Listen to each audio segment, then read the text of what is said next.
Welcome to Chillin' 101. We hope this video helps. In this video, I will show you how to make miso soup with tofu and seaweed using an easy method. First, let's prepare the dashi, the flavorful base of our soup. Combine 4 cups of water with a 4-inch piece of kombu in a pot and bring it to a gentle simmer. Once simmering, add 1/2 cup of bonito flakes. Let it steep briefly, then strain the broth to remove all solids, leaving you with a clear, aromatic dashi. Now let's incorporate the star ingredient, miso paste. Take about 3 tablespoons of your preferred miso paste and dissolve it in a small amount of the warm dashi broth. This prevents clumping. Gently stir this mixture back into the main dashi pot.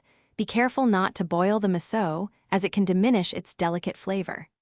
Next, add 8 ounces of firm tofu, cut into 1/2-inch cubes, allowing it to warm through.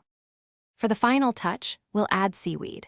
Rehydrate 1/4 cup of dried wakame seaweed in a separate bowl of water for a few minutes until it softens. Drain the water and then add the rehydrated wakame directly into your simmering miso soup.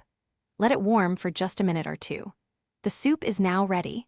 Serve your delicious, homemade miso soup immediately in individual bowls for a comforting and healthy meal.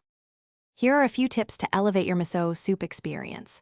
For an extra burst of freshness and color, garnish your soup with some thinly sliced green onions just before serving.